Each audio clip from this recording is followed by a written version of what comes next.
యాదాద్రి భువనగిరి జిల్లా ఆలేరు తహసీల్దార్ కార్యాలయం ముందు నేడు కాంగ్రెస్ ప్రభుత్వం 6 గ్యారంటీలను అమలు చేయాలని, రైతులకు రైతు బంధు వెంటనే విడుదల చేయాలని, నాణ్యమైన విద్యుత్ సరఫరా చేయాలని డిమాండ్ చేస్తూ బీజేపీ పార్టీ రాష్ట్ర కమిటీ పిలుపు మేరకు ధర్నా నిర్వహించారు.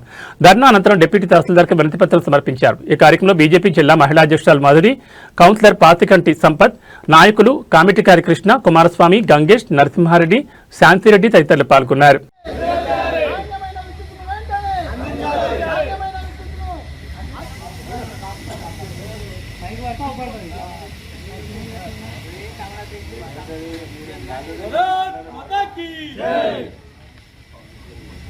రాష్ట్ర ప్రభుత్వం వంటి వైఖరి, రాష్ట్ర ప్రభుత్వం వంటి వైఖరి, 6 గ్యారెంటీలను వెంటనే, 6 గ్యారెంటీలను వెంటనే, రైతు భరోసా నిధులను వెంటనే, రైతు భరోసా నిధులను వెంటనే, రైతులకు నాణ్యమైన కరెంటును, రైతులకు నాణ్యమైన కరెంటును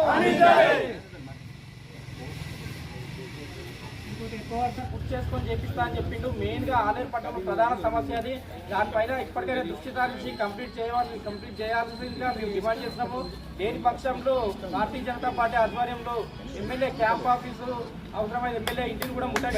ఒక కారు ఇచ్చుడు మరో కారు ఇవ్వకపోడు, ఆ రకంగా కూడా రైతులను తీవ్ర ఇబ్బందులకు గురి చేస్తున్నాడు. యువత గురించి తెలిస్తే నిరుద్యోగ వృత్తి ఇస్తాను, ఇప్పటివరకు నిరుద్యోగ వృత్తి కూడా లేదు.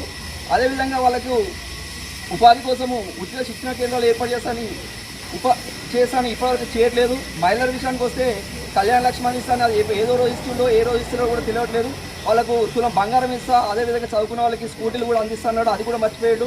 ఈ రకంగా చెప్పుకుంటూ పోతుంటే ఏ విషయంలోనూ ఇప్పటివరకు ఇచ్చిన ఏ ఒక్క హామీలో కూడా వాళ్ళు కనీసము ఇప్పటివరకు ఏ రకంగా కూడా ప్రజలకు సంక్షేమ పథకాలు అందకుండా చేస్తున్నారు.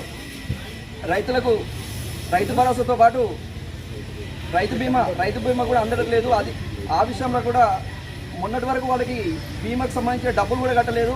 గవర్నమెంట్ కట్టకపోతే 1 year వరకు అప్పుడు మృతి చెందిన ఏ రైతు కుటుంబానికి కూడా డబ్బులు రాలేదు. రైతుల విషయం, యువత, మహిళల విషయంలో ఏ విషయంలో హామీలో ఒక్క హామీ కూడా నెరవేర్చలేదు. మొన్నటి వరకు మనం చూసాము స్థానిక ఎమ్మెల్యే ఇళ్ల విషయానికి వస్తే నిషేధిత జాబితా విడుదల చేసాడు. 28 కింద నిషేధిత జాబితా విడుదల చేస్తే రేపు వాళ్ళు ఇల్లు అమ్ముకొని కూడా ఇబ్బంది పడుతుండ్రు. ఇల్లు అమ్ముకొని కానీ కొనడానికి కానీ ఏదైనా ఉన్నా కూడా వాళ్ళకు ఎలాంటి లోన్ రాకుండా ఉన్నది. దానికి ఆయన ఈడ అదే రోజు జాబితా రిలీజ్ చేసి అదే రోజు ప్రెస్ మీట్ పెట్టాడు. ప్రెస్ మీట్ ఏం చెప్తుండు, రెగ్యులేషన్ చేస్తా అని చెప్తాడు. రెగ్యులేషన్ చేస్తున్నాడు, మరి జాబితా విడుదల చేసినాడు. కాంగ్రెస్ నాయకులారా, రైతులను ఆగము చేసి మీరు రాజ్యాన్ని ఏమేలుతారో, ఏమి పాలన చేస్తున్నారయ్యా. ఓ కాంగ్రెస్ నాయకులారా, రైతులను ఆగము చేసి మీరు రాజ్యాన్ని ఏమేలుతారో. కలగన్న తెలంగాణ కన్నీటి పరువంతో గోస పెట్టుకున్న తీరు అయ్యో రూపాన్నే మార్చేసినారు. హైడ్రా పేరుతో హైడ్రామానే వేసి ఆస్తులన్నీ కొల్లగొట్టి ప్రజలను హరిగోస పెడుతుండ్రు చూడు, ఏమి పాలన చేస్తున్నారయ్యా.